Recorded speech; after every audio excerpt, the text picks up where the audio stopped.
Bueno,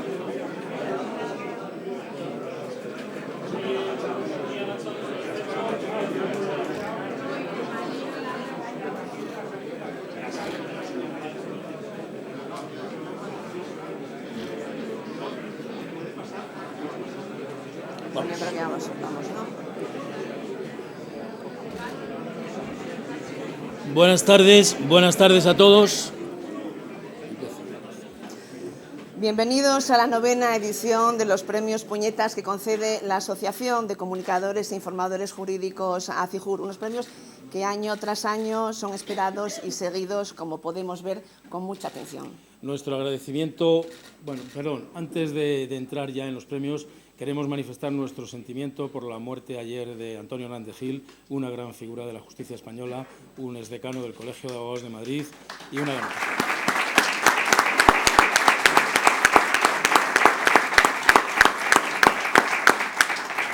Y dicho eso, nuestro agradecimiento a todos ustedes por acompañarnos y también a nuestros patrocinadores que hacen posible este acto. El Corte Inglés, Santander Justicia, la Mutualidad de la Abogacía y las editoriales Wolster Kluwer y Lefebvre el Derecho. También en esto estamos en la mejor compañía. Pero cuando hay que reconocer un error, se reconoce y punto. Es algo a lo que afortunadamente estamos muy acostumbrados en este país. Si alguien se equivoca, rectifica inmediatamente. Si un presidente de gobierno celebra una rueda de prensa con un plasma, pues cuando recibe una crítica inmediatamente rectifica y dice que no lo volverá a hacer más. Si otro presidente solo permite 2 preguntas, no comparece para hacer balance del año o no deja entrar a los periodistas a la firma del pacto de gobierno, pues no tarde ni un segundo tampoco en asegurar que no lo volverá a hacer. Y si por mandato ajeno o por iniciativa propia un secretario de Estado de Comunicación afirma que los periodistas tenemos la manía enfermiza de hacer preguntas y nos llama tertulianos, pues nada, rectifica y no pasa nada, aunque este que sí lo ha hecho poco. Si los periodistas todos a una nos levantáramos y abandonáramos esos eventos, nunca volvería a pasar. Pero lo dicho, todos los políticos rectifican cuando se equivocan, siempre. ¿O tú conoces alguna excepción, Patricia? Yo ni una, absolutamente ni una. Por eso nosotros también rectificamos. El año pasado dijimos que la revolución tecnológica en el sector legal tendría consecuencias inmediatas. La primera, que la edición del año pasado de los Premios Puñetas podría ser la última, que posiblemente este año no estaríamos ninguno de nosotros aquí. Ni nosotros ni ustedes, que todos sin excepción podríamos ser sustituidos por máquinas, por robots. Incluso dijimos que los premios tal vez se entregarían en otra dimensión, no necesariamente física, y que no se premiaría al mejor magistrado, sino al robot que más sentencias hubiera puesto en los últimos 12 meses. Pronosticamos que los periodistas dispondríamos de un botón que nos permitiría escuchar la sentencia en la voz del robot ponente. O que se premiaría al mejor ejército de máquinas que pudieran predecir qué va a fallar cada juez, incluidos los de paz, qué recurso presentaría el abogado, qué decisión tomaría el Tribunal Superior y qué porcentaje de éxito tendría un recurso de casación, y sin fallos. Nos equivocamos, rotundamente. Cierto que esta mañana tanto Patricia como yo nos hemos mirado al espejo para ver si éramos nosotros o ya éramos robots. Cuando hemos venido aquí hemos visto si había 2 robots presentadores. No estaban. Y luego nos hemos asomado para ver si ustedes eran los mismos o eran también robots espectadores. Nada, absolutamente nada, no acertamos ni una. Aquí estamos los de siempre, bueno, casi. Hemos estado a punto de tener el mismo gobierno de hace un año, pero no. Los ministros llevaban en funciones, versión retocada de Sabina, 19 noches y 500 días. Si estuviera aquí Rafael, no Catalá, que está en Sevilla y se ha excusado, sino el cantante, diría que esto es un escándalo, es un escándalo, pero si por fin hemos estrenado gobierno y ministro de Justicia, y ministro, muchas gracias porque este sea uno de tus primeros actos, no se vislumbran cambios fáciles en el Consejo del Poder Judicial, como viene reclamando su presidente desde hace casi un año. La renovación del Tribunal Constitucional ya veremos si llega, y el Parlamento no ha producido leyes en 2019, que es para lo que elegimos de verdad a nuestros diputados. Canciones. Cuando Pedro Sánchez decidió hacer vicepresidente a Pablo Iglesias, cantaba aquello de Perales. ¿Y cómo es él? ¿Y en qué lugar se enamoró de mí? Y los de Esquerra le han cantado a él lo de Mocedades. Tómame o déjame, pero no me pidas que te crea más. Podríamos seguir con más canciones, o hablar del muy polémico nombramiento de la exministra como nueva fiscal general del Estado, de las palabras del vicepresidente del Gobierno, de la respuesta del Consejo del Poder Judicial, de la respuesta del Gobierno. Pero Hay muchos asuntos que necesitan respuesta y soluciones además de estos. En Televisión Española, por ejemplo, hay una presidenta provisional desde hace más de un año. La Comisión Nacional de la Competencia tenía que haber sido renovada hace tiempo. La IREF, la Comisión Nacional del Mercado de Valores. El defensor del pueblo está en funciones desde hace la que ni se sabe. Lo de Cataluña no está igual, está peor y ya veremos si la mesa de negociación contribuye a arreglarlo o a empeorarlo. Ya veremos. Pero si hay que reconocer un error, lo hemos dicho, se hace. Admitir un fallo te humaniza, te hace creíble.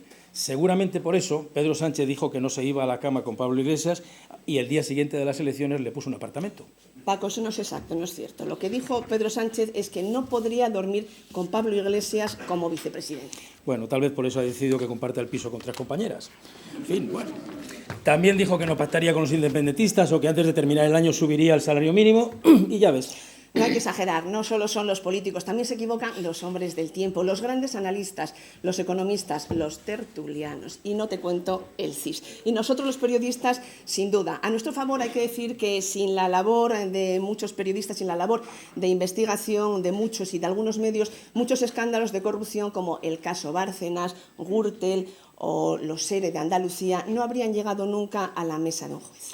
Aquí el único que ha salido ganando en el último año ha sido Rajoy.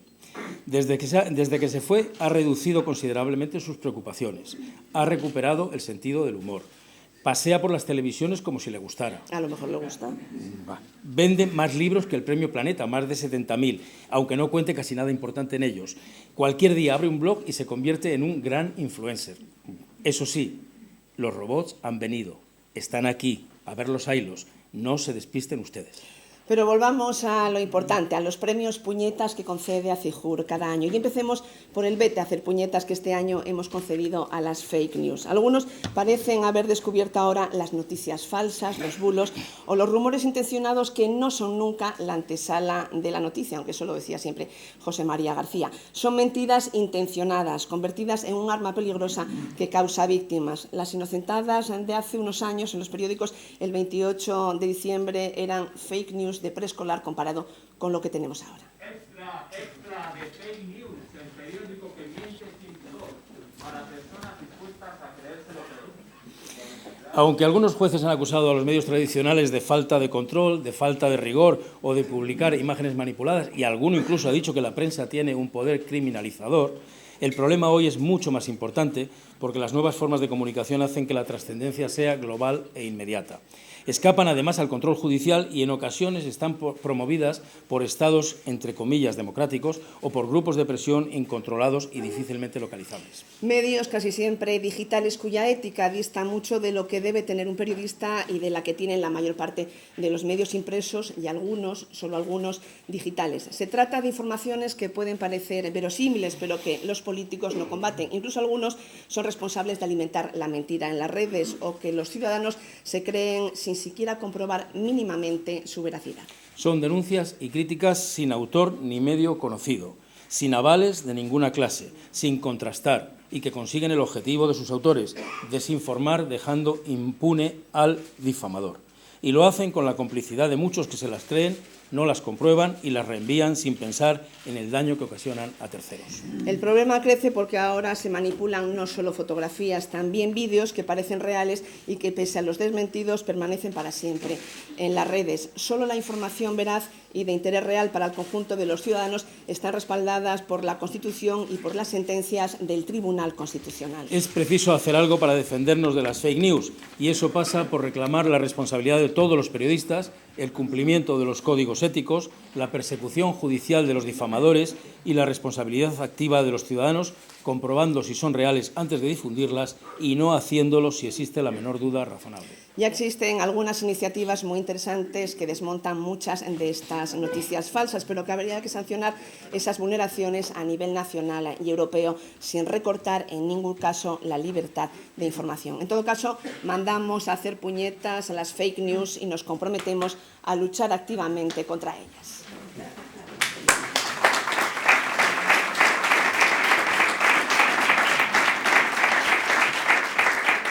Y ahora vamos con los otros premios puñetas de ACIJUR, los buenos. Ya saben ustedes las tradiciones de estos galardones, les miro a ustedes. Los que entregan el premio, perdón, les miro a ustedes, los que entregan el premio no hacen discursos, solo entregan el premio. y estos y los que lo reciben deben ser breves. A un orador le dijeron, tiene usted 5 minutos para hablar, y respondió con mucha rapidez, yo entiendo muy bien las indirectas. Ya saben. Churchill definió así a un parlamentario de la oposición, claro. Es uno de esos oradores que antes de ponerse a hablar no saben lo que van a decir. Cuando están hablando no saben lo que están diciendo y cuando se sientan no saben lo que han dicho. Hoy no va a ser así en ningún caso, pero avisamos por si acaso. El Puñetas Periféricas va este año para un magistrado que es un crack. Les quiero decir que si no fuera asturiano no lo sería tanto, pero es que además tiene experiencia gallega y eso le convierte en una persona con superpoderes. Y si no es así, explíquenme cómo se puede ser magistrado en el TSJ de Galicia primero, de Asturias ahora, dictar sentencias, tener desde hace 13 o 14 años un blog que se llama De la Justicia, que alimenta no menos de 2 veces por semana, que es un referente en el derecho administrativo y que tiene un montón de seguidores de nivel intelectual alto, es decir, lo contrario de lo habitual. Habla de la administración, de los tribunales, incluido el Supremo, de los jueces, de sus sentencias, de los abogados, de los funcionarios, y muchas veces no deja títere con cabeza, seguramente porque hay decisiones administrativas que no tienen cabeza y que dejan a los ciudadanos como títeres sin defensa. Por si no es suficiente, tiene otro blog, lúdico, Vivo y Coleando, donde toca cualquier tema. Está en Twitter como Contencioso, con K, y es un buscado, riguroso y divertido conferenciante que acude donde le llaman para hablar de lo que sabe, tampoco como otros. Ha escrito en pocos años 12 libros con títulos que, como sus artículos del blog, no tienen desperdicio y no dejan indiferente. Escuchen. El arte de la guerra en la justicia administrativa. Ser funcionario en tiempos difíciles. Abogados al borde de un ataque de ética. No somos muebles de Cliquea. La mirada de Einstein al universo jurídico. Los 10 pecados capitales de los empleados públicos. O yo también sobreviví a la EGB. Si fuera un flamenco diríamos que domina todos los palos y cuando lo hace los da con inteligencia. Pero sobre todo, bueno, tiene además 4 hijos, me parece, lo cual también tiene mucho mérito, pero sobre todo es un hombre con sentido del humor, con sentido crítico, con sentido jurídico y sobre todo con sentido común. Lo mismo habla de los mejores días para presentar una demanda o una sentencia, al parecer los lunes y los viernes, ya lo puedo explicar, y que del gorrón de abogados, que es ese espécimen familiar o vecinal que te interrumpe, te para en el ascensor y te pregunta cómo solucionar su problema. O del canto del gallo y el relativismo del derecho ambiental. Además de aprender derecho administrativo, quienes le sigan se van a reír porque el derecho no tiene por qué ser aburrido, aunque muchos lo hagan así. Y gráficamente ninguna de sus imágenes de las que pone son vulgares o son facilones. Incluso habla de sexo. En uno de sus posts dice textualmente: todo pleito supone para ambas partes engorro e infelicidad, aunque podemos recordar como excepción el chiste de Woody Allen en el caso de una pareja obsesionada con alcanzar el divorcio, con obsesión de alcanzar el orgasmo simultáneo, que consiguieron por fin cuando el juez les concedió el divorcio. No se pierdan algunos de sus posts. Tiene unos 3.000 o 4.000 perfectamente ordenados, así que pueden elegir. Yo les voy a sugerir algunos. 30 cosas que como juez me irritan de un abogado o 30 cosas que como abogado me irritan de un juez. No son las tasas, ministro, son las costas. Y también tiene otros como son cuando la justicia se ensucia por jueces desvergonzados o sonado caso de intrusismo en la abogacía. No ofende nunca, pero tampoco nunca es complaciente con el poder. Lo que es crítico. Como cita en uno de sus libros, parafraseando a Calderón, ¿qué es el derecho? Una ilusión, una sombra, una ficción, y el mayor bien es pequeño, que toda la justicia es sueño, y los sueños, sueños son. Premio Puñetas Periféricas para el magistrado José Ramón Chávez. Entrega el premio Celso Rodríguez Padrón, presidente del Tribunal de Justicia de Madrid.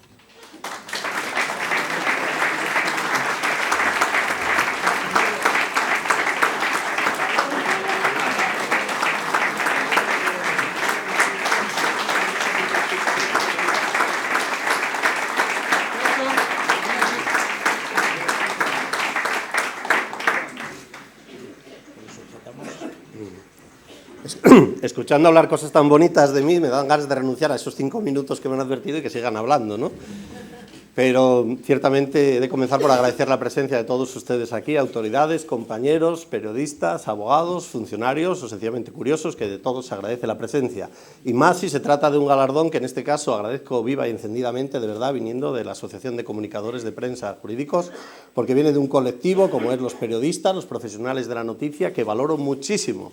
Muchísimo, porque se mueve más en este contexto turbulento, muy próximo al Triángulo de las Bermudas. Cuando digo el Triángulo de las Bermudas, hay tres vértices: la justicia, el ordenamiento jurídico y la política. Y moverse en esos vértices no es muy fácil no sufrir un siniestro. Pues bien, viniendo además, lógicamente, lo agradezco mucho más por la compañía que tengo de otros galardonados que me siento muy honrado de compartir por lo menos este acto. Pero ciñéndome al motivo, a lo que puede llevar a premiar a un humilde juez de provincias, como se resalta por el aspecto periférico, el que tenga un blog, voy a recordar solamente que allá en el año 2006 tuve esa ocurrencia de hacer un blog y que hablase de derecho. Era cuando había pocos blogs, casi ninguno jurídico y de juez ninguno. De jueces después tampoco ha habido, ¿no? Lo cual me llevó en aquella, puedo confesarles, incluso a utilizar una técnica muy periodística como Mariano José de Larra cuando utilizaba seudónimos, ¿no? O Marat. Yo utilicé mi seudónimo difícil de pillar, que era Sebach, que es Chávez al revés.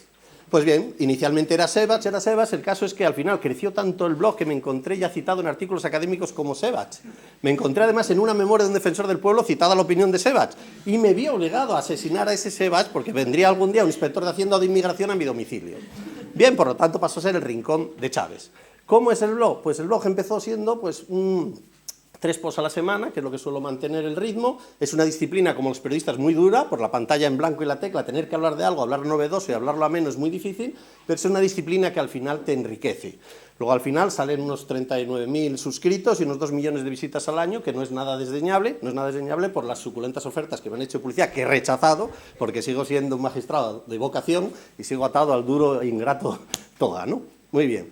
Entonces, ese blog, ¿qué pretendía? Pretendía pues, poner en contacto a una serie de colectivos y generar una cierta empatía en la árida materia del derecho administrativo, entre académicos, profesores, funcionarios y periodistas. Ese era el afán y era la meta que pretendía conseguir. Al final ha quedado un pequeño monstruo en esa dirección de lajusticia.com, es como la biblioteca de Borges, porque ahí efectivamente hay conferencias, hay entrevistas, hay 3.000 posts, hay charlas, hay vídeos, hay chistes, de todo, hasta el punto de que en una ocasión un magistrado argentino me dijo: don José Ramón, es usted el mejor embajador del derecho público que hay en toda Iberoamérica. Porque Internet no conoce fronteras, y llegaba allí, por lo menos mi modesta voz llegaba allí. Claro, la gran pregunta es, ¿y por qué abordé la materia de derecho administrativo con lo aburrida y árida que es? Porque hace falta para tratarlo en un tono coloquial, ¿no? A mí me venía la imagen que tratar el derecho administrativo es como el fugu. El fugu es el pez globo japonés, que saben que es tóxico, pero es un manjar. Hay que saber cocinarlo muy bien para no intoxicarte ni envenenarte. Y ese fue el reto que yo afronté. Dije, a ver cómo consigo una materia como el derecho administrativo, que es como para un asturiano aprender alemán, a ver cómo consigo domesticarlo, canalizarlo y ofrecer unas píldoras en el blog que por lo menos entretengan a la gente y la actualicen. ¿La receta cuál fue? ¿Los ingredientes? Pues fueron los clásicos. El primero era la actualidad. Igual que un periodista tiene el deber de dar algo nuevo y no quedarse anclado en el pasado, yo me he preocupado siempre por lo novedoso, lo nuevo, algo de actualidad. Eso es lo primero. Lo segundo, el respeto. No perder nunca el respeto, porque sí seré crítico, es verdad, pensamiento crítico jurídico que a todos nos hace falta, pero nunca he faltado el respeto a nadie, ni he dejado ni he permitido que ninguno de los que intervienen lo falte, jamás. Ahí está, y la prueba está en 13 años, no hay ninguna queja, demanda, denuncia, nada en absoluto. Habrá debates más o menos áridos, pero siempre en el plano jurídico. El tercero fue el rigor. No quise perder el rigor. Yo soy jurista, me precio de ello, intento aprender cada día más, con toda la modestia que hay que tener cuando se habla de derecho administrativo, porque no hay nadie que pueda pensar que es experto en ello, y por tanto mantengo el rigor jurídico de punta a punta, o eso intento. Y lo último, como no, pues el dato que distingue un poco, es darle un toque de humor, porque yo soy de los que piensa que el derecho sí admite el humor, no es incompatible el derecho administrativo y la frescura de un poco de amenidad. Creo que no. Al menos yo concibo que hay vida más allá del derecho y creo que hay que intentar demostrarlo día a día y con esos libros que me ha estado antes relatando.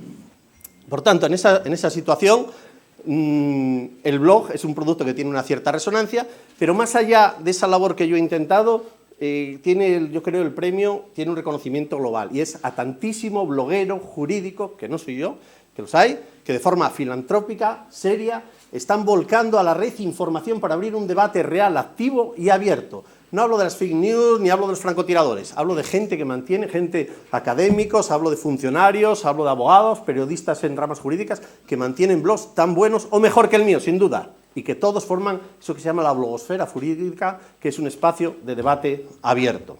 Y finalmente, solo decir que creo que también hay una dimensión cultural del premio en cuanto pone en conexión un poco el mundo de los que tenemos blogs jurídicos con el mundo de la prensa. Los dos trabajamos el mismo material, la información. Lo que sucede ciertamente es que los periodistas lo tratan con mayor solemnidad, formalidad, rigor y estabilidad. Son escultores. En cambio, los blogueros manejamos la arcilla. Somos más otra cosa más maleable y más volátil. Pero al menos todos tiramos del mismo carro y creo que nos podemos enriquecer. Así que, dicho esto, solo agradecer desde la periferia, vivamente, de verdad, este premio que me habéis dado y que me hayáis traído aquí al volcán del mundo jurídico y político que es Madrid.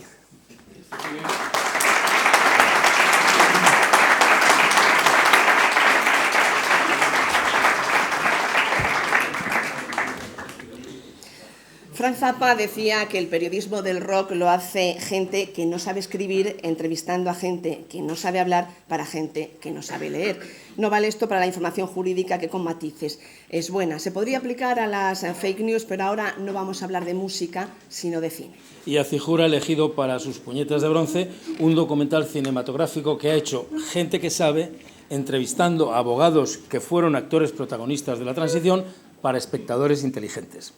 Y también para todos los que no vivieron esa época. La defensa por la libertad nace desde el Consejo General de la Abogacía Española para contar el papel de los abogados en los años 60 y 70. Empieza con la creación de los despachos laboralistas y termina con la Constitución, pasando por hitos como el Congreso de León o el asesinato de los abogados de Atocha. Se complementa con un libro, Los abogados que cambiaron España, del periodista Fernando Jáuregui, que cuenta con los abogados españoles desde el principio del franquismo hasta los momentos actuales. La directora del documental, Pilar Pérez Solano, no era una experta en derecho ni en abogacía, pero tenía a su favor otras realizaciones anteriores, como el magnífico documental Las maestras de la República, que ganó el premio Goya en 2014. Pilar aceptó el encargo, se puso a trabajar, a buscar documentación y ha armado un documental excepcional con los testimonios actuales de muchos de los abogados y abogadas protagonistas de esa época. Ana María Ruiz Tagle, Antonio Garrigues, Óscar Alzaga, Manuela Carmena, Paca Sauquillo, Cristina Almeida o Miquel Roca. Alejandro Ruiz Huerta, José María Moedano, Pablo Castellano, Antonio Montesinos, Juan Rodríguez Lozano, Josep María Antrás, Jaime Sartorius, Fernando Ledesma o Juan Antonio Ortega y Díaz Zambrona. En el documental, Pilar, como en el libro de Fernando, queda muy claro el papel central de la abogacía en la lucha contra la dictadura y por las libertades y la democracia. Una lucha que tampoco ha entendido de ideologías, de tendencias o de partidos, sino de derechos y libertades con mayúsculas. En la lucha por alcanzar la democracia estuvieron abogados demócrata cristianos, monárquicos, liberales, socialdemócratas, socialistas de varios bandos, comunistas del PC, de la ORT, del PT y algunos que no eran de ninguno. Y caminaron juntos. Y se entendieron porque tenían un mismo objetivo, alcanzar una democracia parlamentaria, y les amparó y protegió su colegio de abogados en Madrid, en Barcelona y en otros lugares de España. Hagan ustedes ahora un ejercicio de imaginación, casi de ciencia ficción. Tendrán que concentrarse un poco porque no va a ser fácil. Piensen por un momento que en una misma mesa, no en mesas separadas, se sientan Pedro Sánchez, Pablo Casado, Pablo Iglesias, Inés Arrimadas, Santiago Abascal, Íñigo Urkullu, Quim Torra, tal vez Oriol Junqueras, incluso Revilla y Puigdemont, que ha vuelto de su fuga y se ha entregado. Ya es difícil, ¿no? Pues imaginen que además empiezan a hablar, a discutir posibles acuerdos para superar los problemas pendientes, lo que obliga a que todos cedan algo. Y como en el circo, más difícil todavía. No solo se sientan a negociar y a hablar, sino que llegan a acuerdos, lo firman con publicidad y transparencia y se ponen a trabajar juntos, sin zancadillas. ¿Imposible? ¿Una utopía? ¿Un disparate? Pues eso es exactamente lo que hicieron en una situación mucho más difícil que la actual gentes como Adolfo Suárez, Felipe González, Manuel Fraga, Santiago Carrillo, Tierno Galván, Calvo Sotelo, Juana Juriaguerra por el PNV. Y a falta de catalanes, a falta de uno, 3. Miquel Roca por Convergencia y Unión, Josep María Triginer por el PSC y Joan Raventós por Convergencia Socialista de Cataluña, y con el apoyo de Comisiones Obreras y después de UGT. Y en esos mismos tiempos, Tarradellas salió de la Moncloa después de una entrevista tormentosa y sin ningún acuerdo con Adolfo Suárez, y ambos dijeron a los periodistas que eran dos tipos fantásticos el uno del otro y que esto se iba a solucionar. Y gracias a eso, como hicieron también muchos abogados, abrieron la puerta de par en par en ese tiempo a la convivencia y al Estado social y democrático de derecho que tenemos hoy. Premio Puñetas de Bronce al excelente documental La defensa por la libertad, una historia que había que contar y que debería ser vista no solo por los ciudadanos y por los abogados de ayer y de hoy, sino por los estudiantes de Derecho que quieren ser abogados, jueces o fiscales para sentir el orgullo de defender el Estado de Derecho. Recibe el premio Pilar Pérez Solano, directora de la Defensa por la Libertad, y lo entrega a José Ángel Martínez Sanchiz, presidente del Consejo General del Notariado.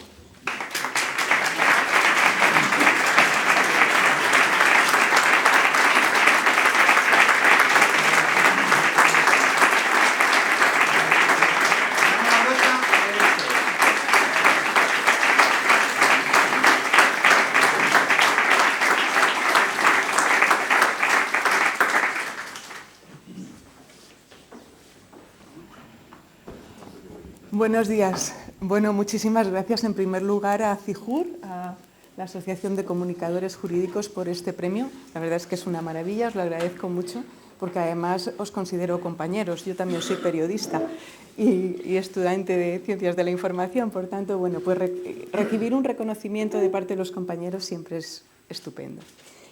Quiero dar las gracias también al Consejo General de la Abogacía y a la Mutualidad de la Abogacía, porque sin ellos este documental nunca hubiera existido. Realmente fue una propuesta de ellos lo impulsaron y fueron quienes me hicieron este encargo, ¿no? Entonces quiero dar las gracias perdona que llevo el papelito, pero es que soy un desastre con los nombres. Victoria Ortega, Enrique Sanz y también a Paco Muro, que también estaba por ahí en aquellos tiempos en los que andábamos haciendo este documental. Entonces, yo les agradezco muchísimo la confianza. Bueno, como han dicho, La defensa por la libertad es un documental que trata de el papel determinante que tuvo la abogacía española en los años 60 y 70 para conseguir para este país las libertades públicas, la democracia y el Estado de Derecho. Entonces, la verdad es que para mí, como bien ha dicho Paco, yo no soy jurista, no conocía este mundo, pero ha sido realmente un placer poder documentarme y poder conocer esta historia, que por otra parte me daba cuenta que es una historia muy desconocida. Quiero decir que yo lo primero que hice fue empezar a ver documentales sobre esa época de la transición, y es verdad que en aquel momento operaban muchos grupos que desde distintas posiciones estaban trabajando por conseguir ese Estado de Derecho, pero el papel de la abogacía realmente no estaba bien dibujado, no se conocía claramente, ¿no? Entonces creo que a través de este documental hemos tenido la oportunidad de poner el foco sobre este grupo que efectivamente hizo una labor muy importante y muy determinante, ¿no? Yo creo que ellos además, bueno, yo les admiro, después de estar aquí Miguel Roca, que es uno de nuestros protagonistas, y después de ver lo que hicieron, porque realmente fueron personas que arriesgaron sus carreras profesionales, que arriesgaron sus vidas, y algunos incluso las perdieron en Atocha 55, ¿no? Entonces creo que esto es, los valores que ellos representan son muy necesarios en la sociedad que vivimos actualmente. Y es muy bonito porque hemos tenido la oportunidad de poner este documental en salas de cine, en fundaciones, en centros culturales, y lo que recibimos del público cuando lo ven siempre es, por un lado, que no conocían esta historia y que les parece muy interesante que se ponga el foco en este grupo, que ellos no sabían realmente cómo habían influido en conseguir la transición, pero luego nos dicen, un poco lo que decíais vosotros, decían, esto lo tenéis que llevar al Congreso de los Diputados y hacer que todos lo vean, porque realmente los valores que ellos nos transmiten en cuanto a consenso y en cuanto a unidad de aquel momento, pues son valores que hoy también se echan mucho de menos, ¿no? Entonces, bueno, pues nosotros vamos a continuar con esta labor de difundir el documental. Queremos que lo vea todo el mundo porque creemos que es la mejor manera de poner en valor la profesión de los abogados. Y creo que además es muy interesante que las nuevas generaciones de abogados y abogadas tengan referentes, que vieran lo que fueron capaces de llevar a cabo y sobre todo que tengan en cuenta lo que es la función social de la abogacía, ¿no? Que muchas veces estudiantes de Derecho nos reconocen que no tienen mucho conocimiento respecto a esto, ¿no? Y entonces el documental puede venir ahí a cubrir también esa función.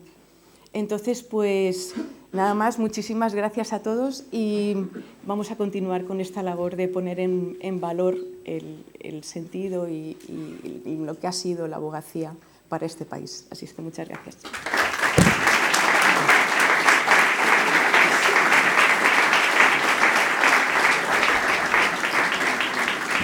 Bueno, lo decíamos al principio, que cuando uno se equivoca, rectifica, y yo he cometido una equivocación que además no debería, que es no haber citado que el inicio, el origen de este documental no es solo del Consejo General de la Abogacía, sino de la mutualidad de la abogacía, que quede constancia expresa, aunque Pilar lo ha dicho, y mea culpa, así que nada.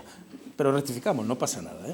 Bueno, alguien dijo que no todas las personas inteligentes tienen sentido del humor, pero que las que tienen sentido del humor sin duda son inteligentes. Nuestro Puñetas de Plata de este año tiene sentido del humor, un gran sentido del humor y también un gran sentido común. Pero hay algo que nos preocupa. Antonio Garrigue es otro de nuestros abogados premiados y lo que quería ser de verdad era futbolista y encima del Atleti de Madrid. ¿Saben ustedes lo que quería ser Miquel Roca a los 14 años? Quería ser químico. Menos mal que a los dos los convencieron para que no hicieran eso de boludeces. Eso me recuerda a lo que decía Facundo Cabral de los argentinos. Dice, los jóvenes se sienten norteamericanos y los viejos se creen europeos. Dice, ¿cómo va a funcionar un país en el que nadie quiere estar en su sitio? Lo de los argentinos, como lo de los abogados, da para mucho. El otro día me presentaron a un argentino, no a un abogado. Pero vale para los dos. Vale para los dos. Sí. Bueno, y me dijeron, dice, es tan modesto, tan humilde, que no parece argentino. Miguel Roca es uno de los 7 padres de la Constitución, un político de largo recorrido, un diputado durante casi 20 años, un catalán con al menos 8 apellidos catalanes, y un hombre de consenso y de diálogo y un profesor universitario, pero sobre todo un abogado. Fundador de uno de los grandes despachos españoles, Roca Junyent Abogados, es autor de un libro, Sí, abogado, que muestra el orgullo de su profesión. Sostiene que nunca ha dejado de ser abogado, durante 20 años defendiendo intereses colectivos y durante más de 30 defendiendo intereses particulares, pero siempre abogado. Entró en la facultad con la avanzada edad de 16 años y se licenció en Derecho también con un mes antes de cumplir los 21. Defiende que la abogacía es un oficio de riesgo, y él lo sabe, y que el abogado es el primer garante de los derechos de los ciudadanos y un constructor de libertad. También dice que el abogado tiene que aprender a ir contracorriente y que no puede permanecer pasivo en la defensa del Estado de Derecho, no de nuestro Estado de Derecho, sino del Estado de Derecho, y que si la abogacía no asume esto con todas sus consecuencias, no merece la pena ser abogado. Defiende la Constitución como un ejercicio de responsabilidad plural y opina que uno de los éxitos de la transición es que la hicimos muchos abogados, porque aunque el debate tenía una dimensión ideológica, tenía también un alto contenido jurídico. No elude el problema catalán. La solución, opina, la tienen los que están en el origen del problema y sigue por una rectificación, porque sin ella no hay solución. Apuesta por el diálogo, pero pide que cualquier acuerdo tenga la garantía jurídica de estar bien hecho.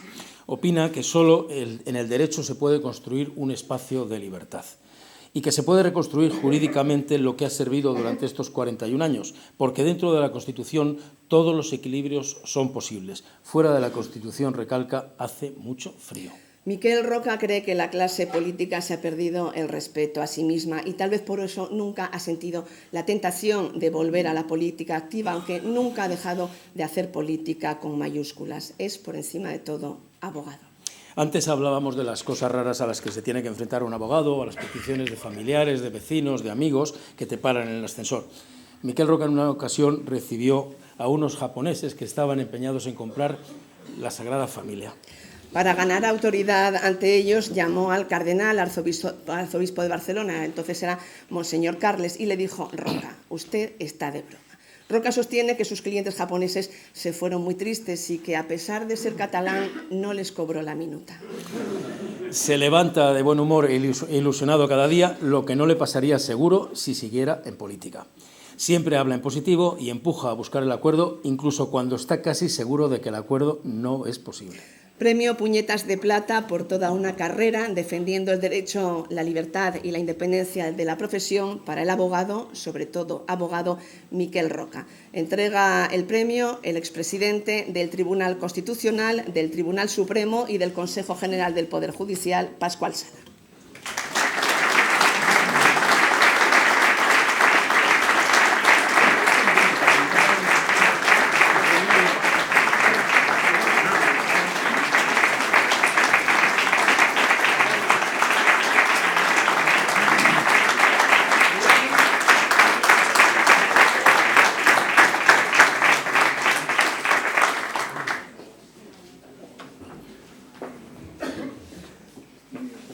Señor Ministro, señor Presidente, amigas y amigos todos,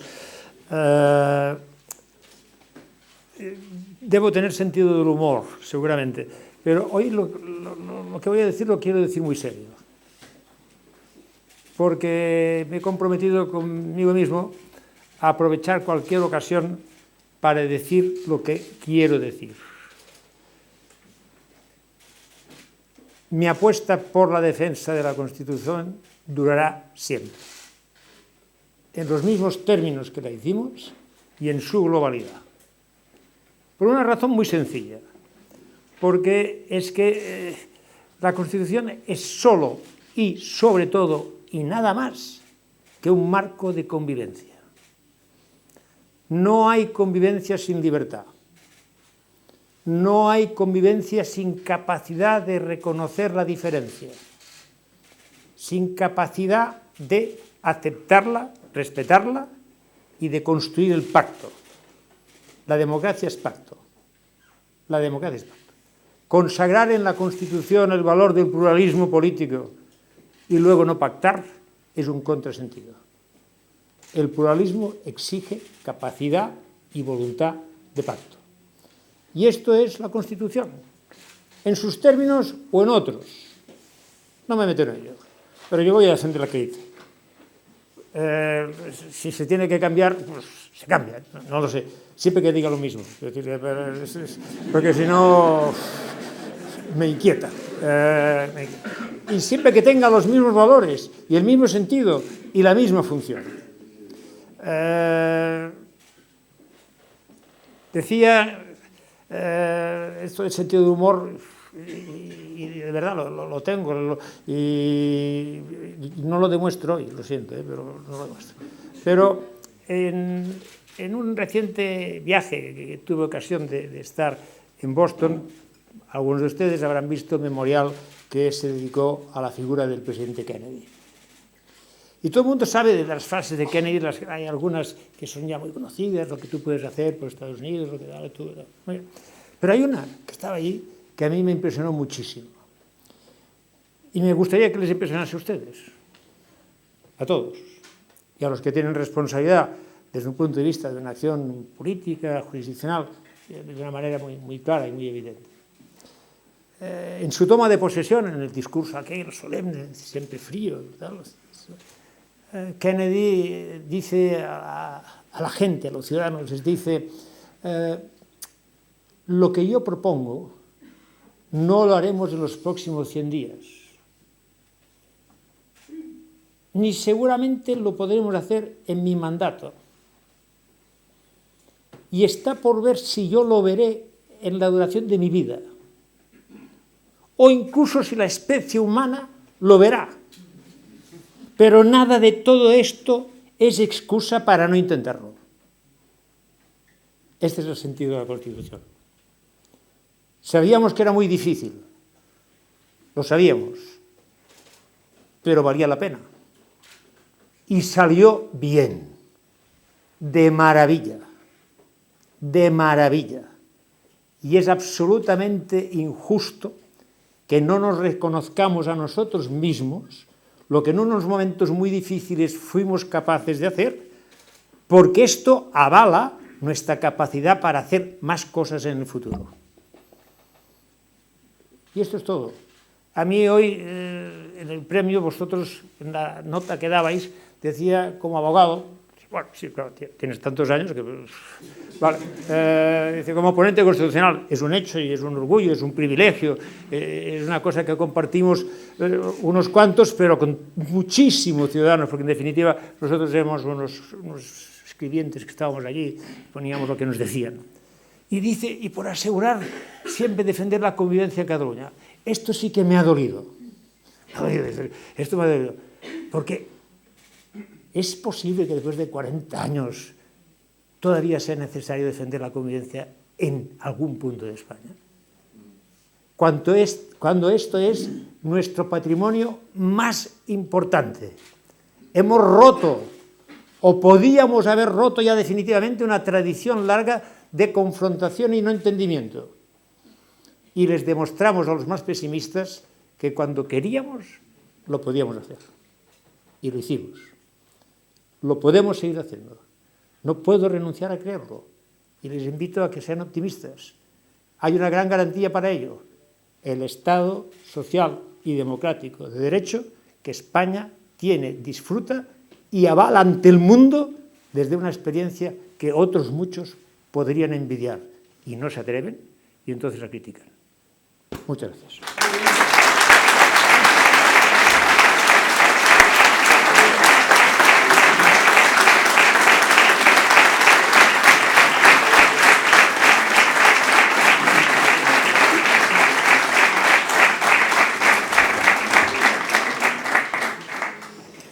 Ha habido investidura, tenemos gobierno, nuevo ministro de Justicia que tenemos aquí sentado en primera fila, Juan Carlos Campo. Empieza una nueva etapa compleja y apasionada. Si nos lo permiten, vamos a seguir con una vieja canción que algunos de ustedes recordarán. Se llama Todo va bien, señora marquesa.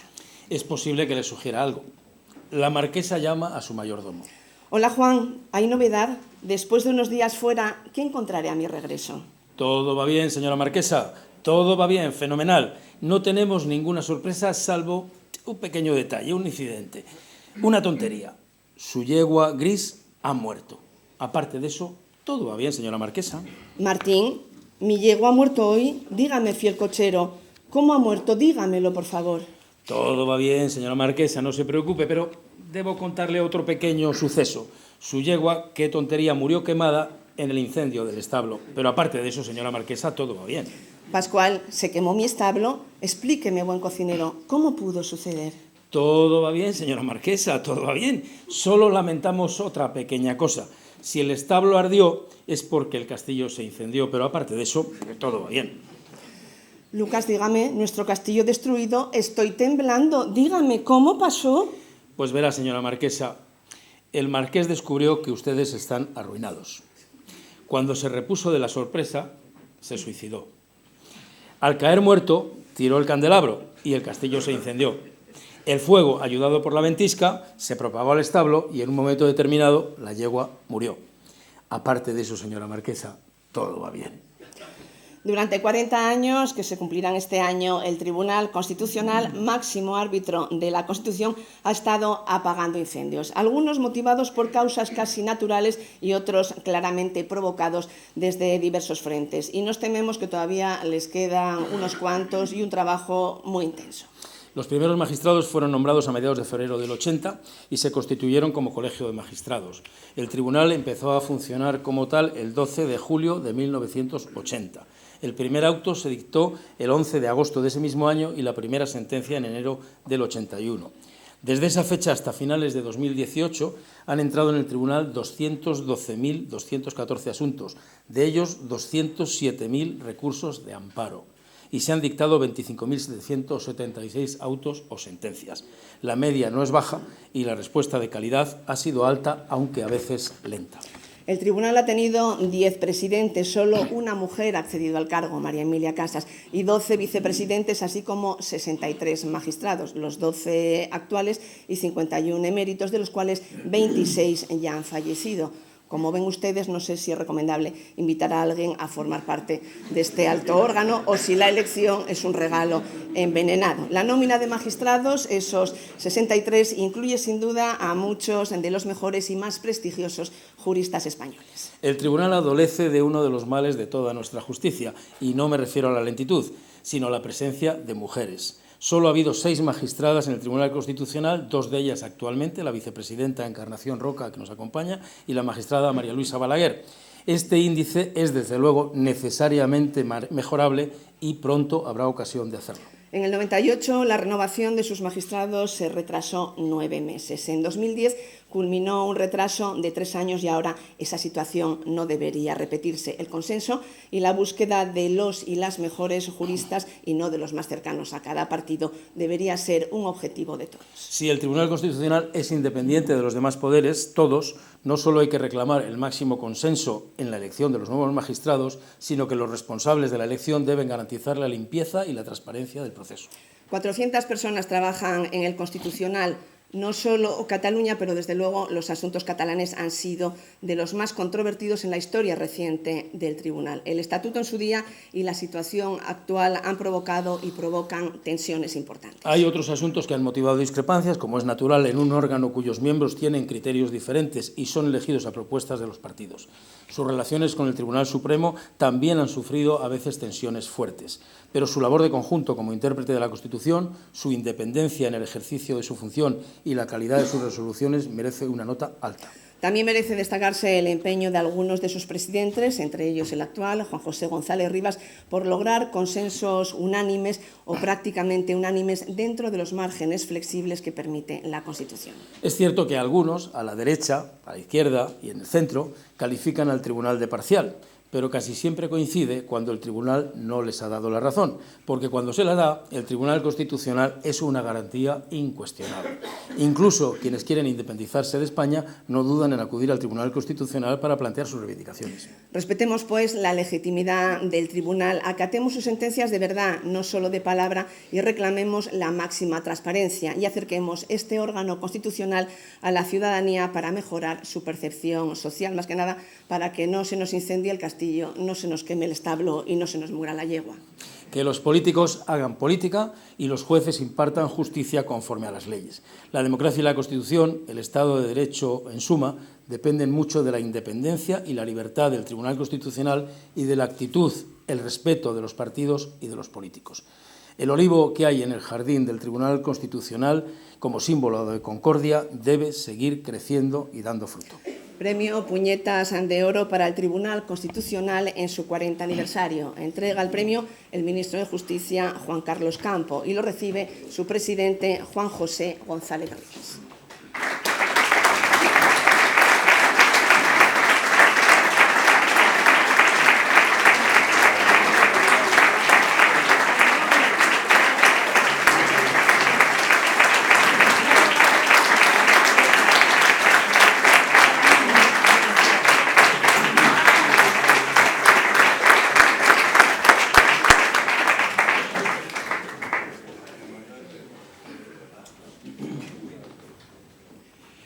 Muchísimas gracias, buenos días a todos. Muchísimas gracias, señor ministro de Justicia, por haber tenido la amabilidad de concurrir a la entrega de este premio. Yo soy consciente, y todos los aquí presentes son conscientes, de que su reciente nombramiento propicia indudablemente una enorme dedicación profesional. El que haya tenido un pequeño hueco en su agenda, el que haya realizado esta aportación, pues supone un doble reconocimiento, su gran profesionalidad y su reconocimiento en institución tan fundamental del Estado como es el Tribunal Constitucional. Muchísimas gracias a CIJUR, a la Junta Directiva, Patricia, Agustín y tantos otros comentadores jurídicos e informadores jurídicos en los medios de comunicación que propician con su actividad diaria el mejoramiento y el conocimiento de nuestras resoluciones judiciales. Mi más cordial enhorabuena a don Miguel Roca, ponente constitucional. Él ha utilizado unos términos que yo suscribo en su integridad. La Constitución española de 1978, cuyo 40 aniversario hemos celebrado el pasado año, fue un ejemplo de consenso, de tolerancia, de respeto a unos principios y valores, libertad, justicia, igualdad y pluralismo político, que se erigieron en los años 1977 y 78 por unos ponentes constitucionales, por unas Cortes Constituyentes que dieron ejemplo en aquel momento de serenidad, de fortaleza de Estado y de concordia. Es algo en el que él aboga en la situación actual y que yo indudablemente suscribo. El avance del Estado de Derecho, del Estado social y democrático de derecho, tiene su base y su fundamento esencialmente en el consenso, en la concordia, en la tolerancia, porque ese consenso, esa tolerancia nos ha permitido incorporarnos con plenitud a Europa, nos ha permitido ratificar los más importantes convenios y tratados internacionales y a nivel interno y a nivel internacional ha propiciado sin duda el prestigio de España como nación. También quiero compartir y agradecer y felicitar el premio a la señora Solano por su documental sobre la defensa de la libertad y al magistrado señor Chávez, magistrado especialista en lo contencioso administrativo, que como él dice, y ya que estamos en un ambiente un poco jocoso, pertenecer a la jurisdicción contenciosa administrativa tradicionalmente es conocido como un magistrado que está contento y está ocioso. En eso se resume la jurisdicción contenciosa administrativa. Yo quisiera, en el ámbito en el que me muevo, en el ámbito de la aplicación jurisprudencial de nuestra doctrina, valorar dos grandes aspectos, ya que estamos en un foro de juristas, de comunicadores, de enormes profesionales de la prensa y de los medios. En primer lugar, la importancia de la libertad de expresión en el Estado de Derecho. Esa libertad de expresión que recoge el artículo 20 de nuestra Constitución y que, en definitiva, implícitamente lleva incluso límites como es el honor, como es la intimidad personal, como es la propia imagen, pero sobre todo, fundamentalmente, haciendo primar el principio de la libertad de expresión. Difícilmente en el Tribunal Constitucional, en el Tribunal Europeo de Derechos Humanos, en el Tribunal de Justicia de la Unión Europea, en los tribunales internacionales y en los tribunales internos se producirán resoluciones judiciales si no es ponderando los intereses en presencia, porque la libertad de expresión y los límites implícitos como consecuencia del texto constitucional lleva siempre a los órganos judiciales a ponderar fundamentalmente los intereses en presencia. Y en segundo lugar, en este foro me gustaría destacar el importante papel que la opinión pública libre desarrolla en un Estado social y democrático de derecho.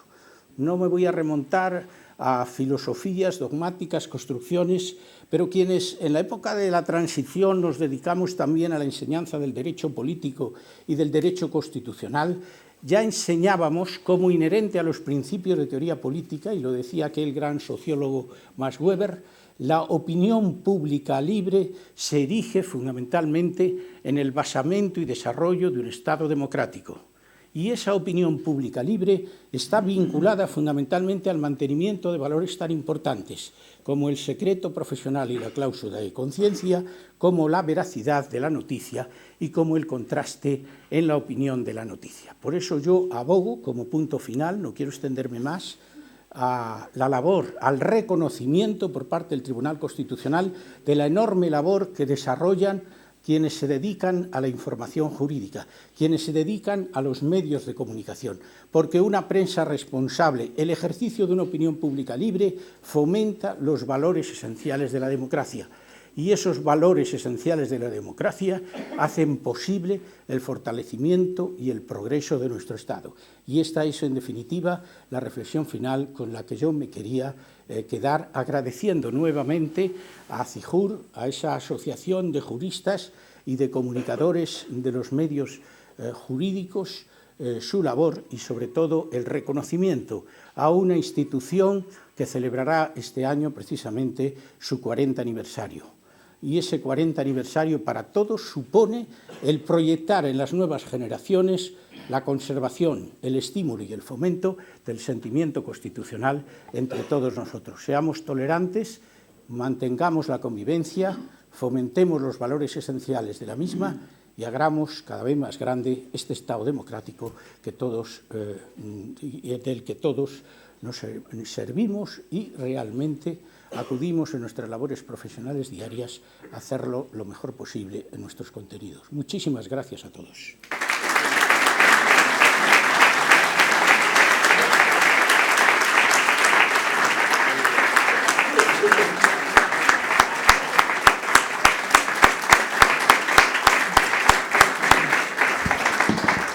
Como también es tradición, antes de cerrar el acto, tiene la palabra nuestra presidenta, la presidenta de ACEJUR, Patricia Rossetti. Buenas tardes, de nuevo, y gracias por estar todos aquí en esta asistencia y en esta cita anual.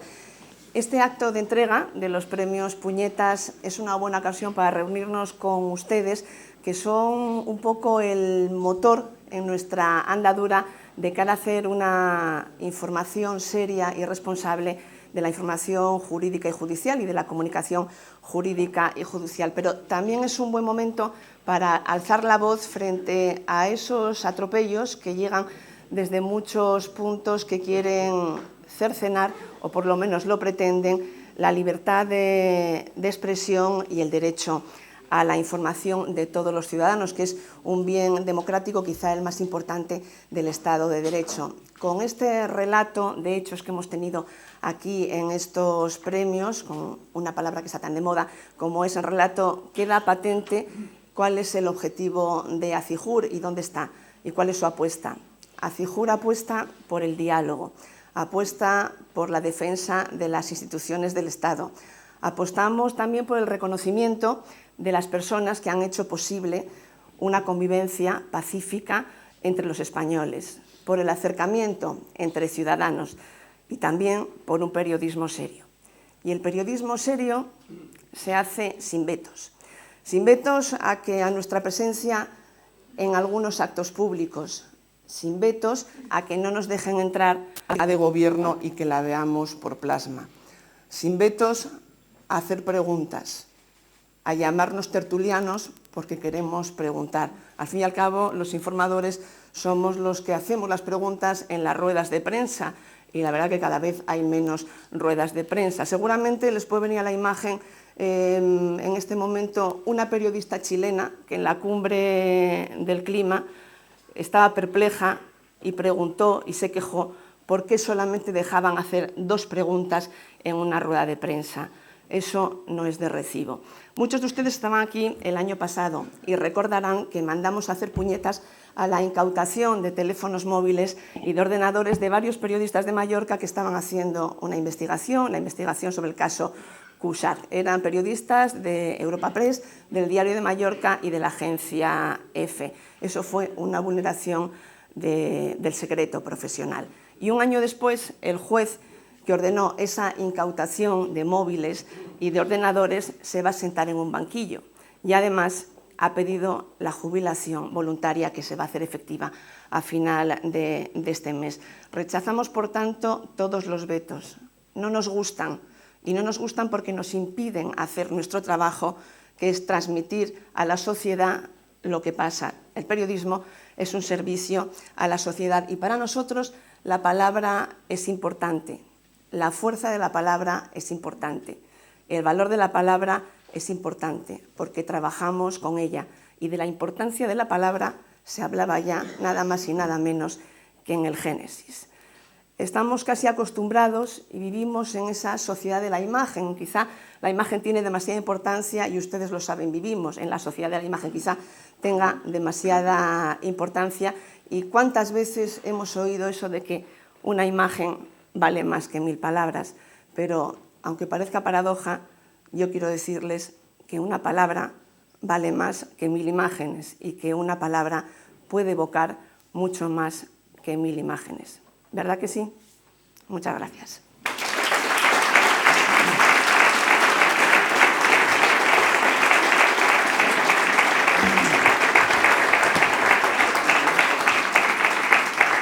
Y como de palabras se trata, invitamos al ministro de Justicia, Juan Carlos Campo, a que suba aquí con nosotros a la Casa de los Periodistas. Y hay que decir que es su primera intervención como ministro de Justicia y le agradecemos mucho que haya elegido los premios Puñetas. Bueno, muchísimas gracias. Muy buenas tardes a todos. Creo que era Demócrito, no estoy muy seguro, que decía que todo lo que existe en el universo o es fruto del azar o la necesidad. La verdad es que no sé si es el azar o la necesidad lo que me ha traído aquí, pero lo que es cierto es que con un colectivo siempre temible de comunicadores jurídicos me corresponde mi primer acto público. Y bueno, es una enorme satisfacción. Juanjo, no es ningún esfuerzo salir de esa marabunta en la que me encuentro ahora mismo para venir a estar con compañeros, amigos y además que reciben un premio. Y lo hago encantado.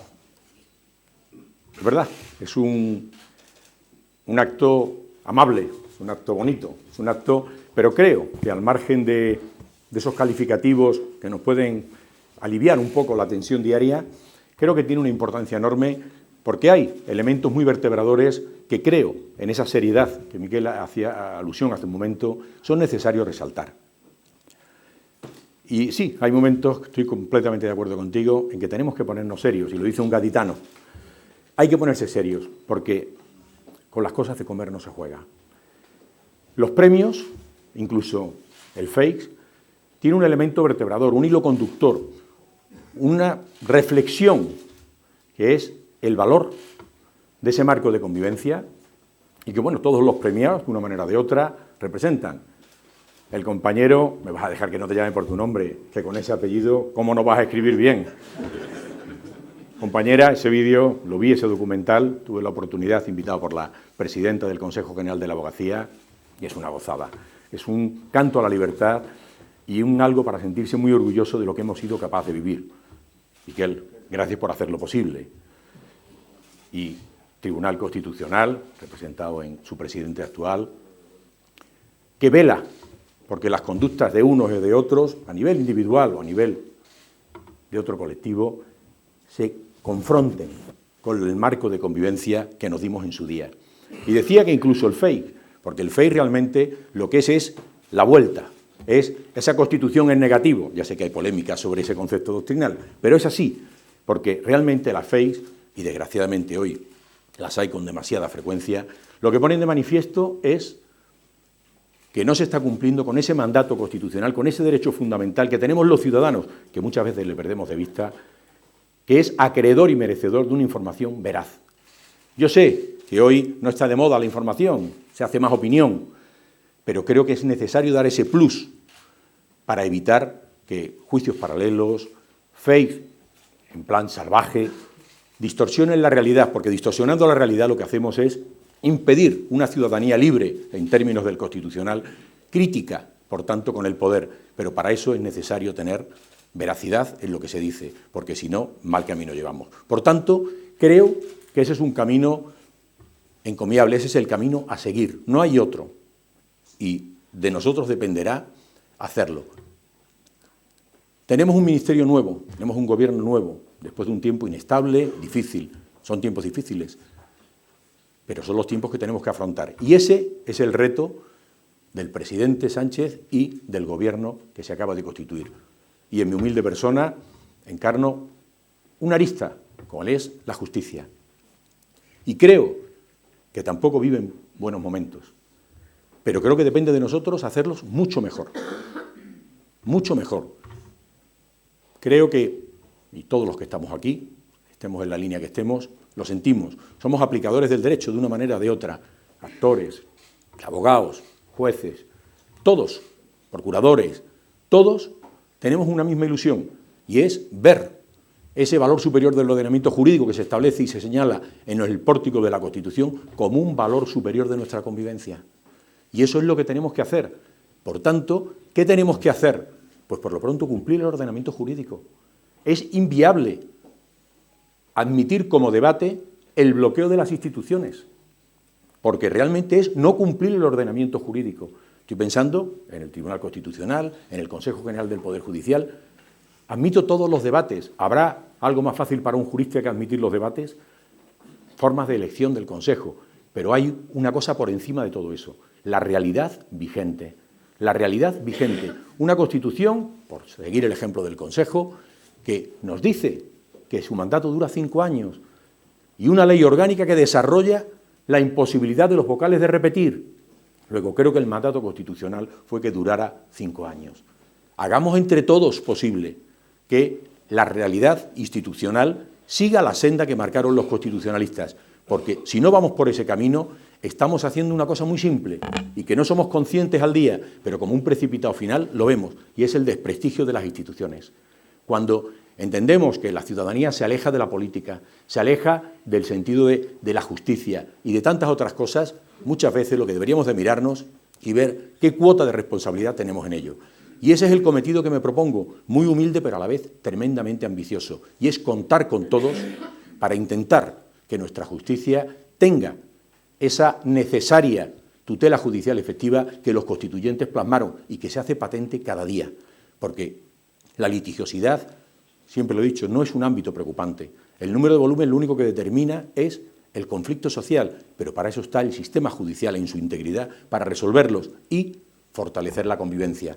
Por tanto, no es un problema del que haya que alarmarse, pero sí hay que preocuparse para que esa litigiosidad sea lo más corta posible, porque si algo nos dejó muy claro el Tribunal Europeo de Derechos Humanos es la necesidad de resolver los problemas, sobre todo en tiempos razonables.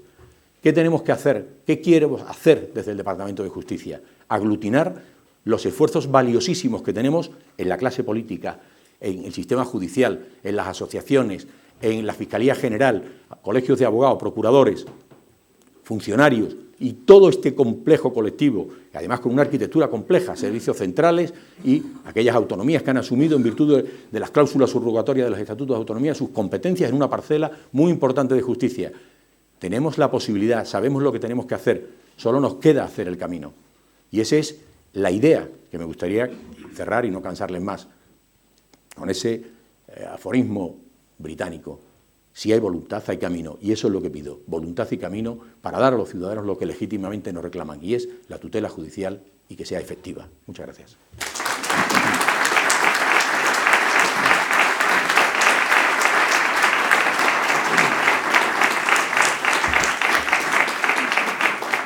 Pues suerte, ministro, porque trabajo no te va a faltar. Pero, en fin, antes de despedirnos vamos a hacer la foto de familia con los premiados y los que han entregado los premios, y ya saben que tras la foto están invitados a un cóctel en la planta superior de esta asociación de la prensa que hoy nos acoge. Queremos brindar por el periodismo de rigor, por la justicia española y porque el enfermo no vaya a más. Les garantizamos que arriba no hay plasmas, nadie se negará a contestar sus preguntas y nadie les va a llamar tertulianos, incluso aunque lo sean. Enhorabuena a los premiados, trabajen ustedes los que quieran para ser reconocidos el año que viene en la 10ª edición de los premios Puñetas de Acijur. Muchas gracias a todos.